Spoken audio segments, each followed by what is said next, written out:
Again मैं पंचतत्व का बात फिर से रिपीट कर रही हूँ कि उसका हर एक का एक शेप है, एक एलिमेंट है, एक कलर है। लेकिन यहाँ पे बैठे हुए शायद शिव जी को पता होगा, तन्मात्रा हर एक तत्व की होती है। किसी को पता है? हर एक तत्व। और ये बहुत बड़ी बात है। और अगर ये बात आप समझ लेते हैं तो मान लीजिए वास्तु भी नहीं, घर जाके चिंतन करिएगा, आपको पता चलेगा सिर्फ वास्तु नहीं, काफी सारी दुनिया की बातें आपकी समझ में आ जाएगी। तन मात्रा किसी को पता है हर एक तत्व की कितनी होती है? मैं बताती हूँ आपको। तन मात्रा यानी तत्व अपने आप को कैसे अभिव्यक्त करता है, इतना उसका मीनिंग सिंपल है। पृथ्वी जो तत्व होता है उसकी शब्द, स्पर्श, रूप, रस, गंध, ये 5 तन मात्रा है। उसके बाद आता है जल तत्व। जल तत्व की 4 तन्मात्रा है। जल तत्व के पास कौन सी तन्मात्रा नहीं है? रूप नहीं है। आप समझ लीजिए, उसमें शब्द है, आवाज है, स्पर्श है, रस है, गंध है, लेकिन रूप नहीं है। लेकिन जल तत्व की इतनी कैपेसिटी है कि वो किसी भी चीज को एक्सेप्ट, क्या कहते हैं, पानी रे पानी तेरा रंग कैसा, जिसमें मिला दो लगे उस जैसा। तो आप जल तत्व की अहमियत समझ लीजिए कि क्या अहमियत है। उसके पास चाहे रूप न हो, लेकिन किसी के साथ भी कनेक्ट होने की, किसी के साथ भी सम्मिलित होने की एक जो कैपेसिटी है वो जल तत्व में है। उसके बाद आता है, और जैसे जैसे तत्व में हम आगे बढ़ते हैं, एक एक तन्मात्रा हमारी छूटती जाती है। जैसे हम उसके बाद फायर लेते हैं तो फायर के पास शब्द है, स्पर्श है, रस है, ठीक है, 3 तन्मात्रा है।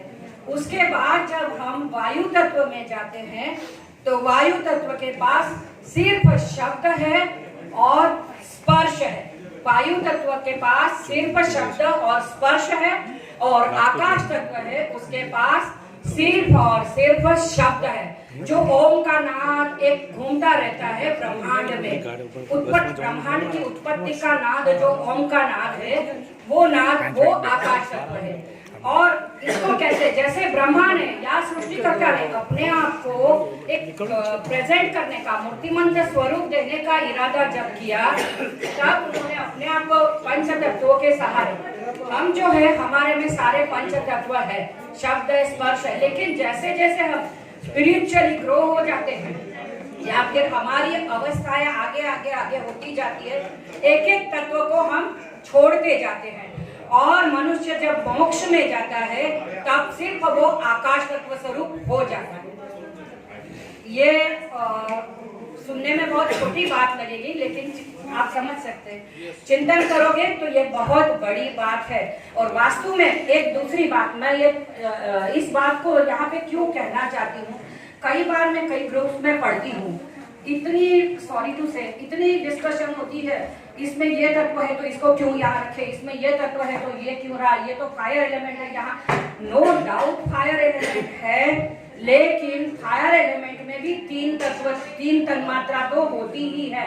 और पृथ्वी पर जो विजिबल चीज जिसका कोई ठोस स्वरूप है, ऐसी हर चीज में 5 तन्मात्रा मौजूद है, पंच तत्व मौजूद है। जैसे जैसे ऊपर उठते हो, जैसे अभी किसी ने कहा कि हवा पानी के अंदर नहीं, पानी के अंदर हवा ऑलरेडी है। पानी में 3 तन्मात्रा है, पानी के अंदर हवा है। पृथ्वी तत्व के अंदर बाकी 4, फक्त ये होता है कि पृथ्वी, एक आटा लीजिए, आपने आटा लीजिए, आटे के अंदर बहुत सारा पानी डालोगे तो जल तत्व ज्यादा हो जाएगा और वो फ्लोई हो जाएगा। लेकिन वो ठोस आटा होगा तो वो क्या कहते हैं, घट्ट स्वरूप धारण करेगा। तो वो उसमें, तो आप मान लीजिए कि हर जगह पे हर तत्व होता है, सिर्फ उस तत्व की अधीनता होती है। इसीलिए इस भ्रम को कभी न पाले कि अग्नि दिशा में सिर्फ अग्नि तत्व होता है या साउथ वेस्ट में सिर्फ या सिर्फ पृथ्वी तत्व होता है।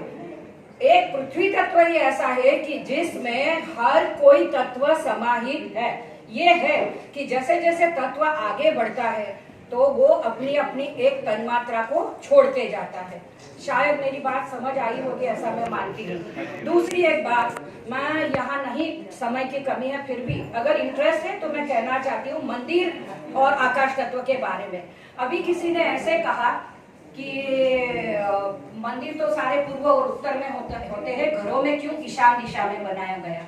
जब मैं तत्व के बारे में कहती हूँ तो आपके समझ में आएगा वास्तु किस लिए है। वास्तु हमारा मनुष्य का जन्म मोक्ष प्राप्ति के वो अल्टीमेट ध्येय है, लेकिन जब हम इस पृथ्वी पर हमारा जीवन जी रहे हैं तब हमारा जीवन बिल्कुल सुखाकारी पूर्वक व्यतीत करे और अंत में मोक्ष को प्राप्त करे।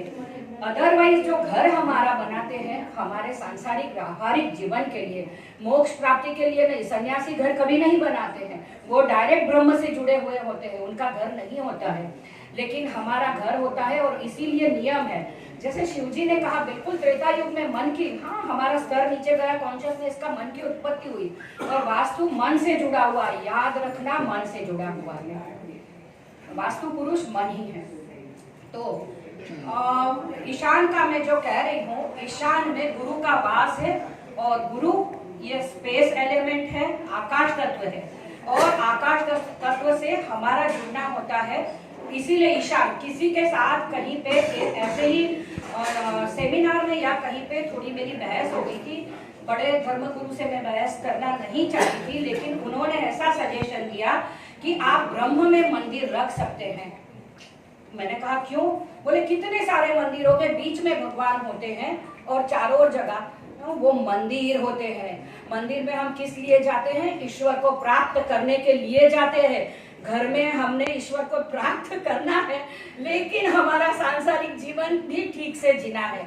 इसीलिए घर के ब्रह्म भाग में कभी भी मंदिर, क्योंकि ब्रह्म में मंदिर रहेगा तो ब्रह्म का स्पेस तत्व एक्टिवेट और आपका डायरेक्ट कनेक्शन उसके साथ। और मैं दावे के साथ कहती हूँ और ये प्रयोग भी करवाया है मैंने कि जब आप ब्रह्म भाग में मंदिर रखवाते हो तो उस घर में कोई सांसारिक जीवन फलता फूलता नहीं है। वास्तु का प्रथम उद्देश्य, सारे शास्त्रों का अलग अलग है, वास्तु का प्रथम उद्देश्य मनुष्य जीवन जो है वो सुखपूर्वक जिए और अंत में मोक्ष को प्राप्त करे।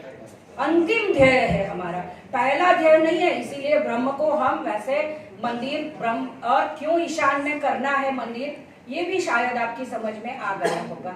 प्रत्येक दूसरा और भी एक हिंट, सजेशन देना चाहती हूँ कि एक ये भी देखा है कि नई पीढ़ी जो वास्तु कर रही है, इंजीनियर्स होते हैं या हमें लगता नहीं कि एस्ट्रो का वास्तु का कोई कनेक्शन, अरे हर जगह पे पंचतत्व का कनेक्शन है।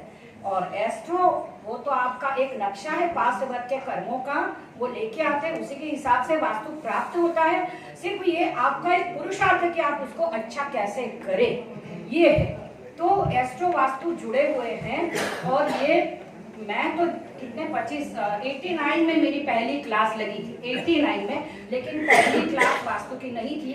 मैंने 2 साल फेंग शुई पढ़ाया, लेकिन फिर मुझे लगा कि नहीं, मैं ज्योतिष जानती थी लेकिन वास्तु कम जानती थी। मेरे पिताजी मग्गी साहब से सीखे थे और वो बहुत इंटरेस्टेड थे, उनसे मैंने थोड़ा सुना था, फिर मैंने वास्तु किया और वास्तु के क्लास मेरे उसके बाद शायद 98 या 91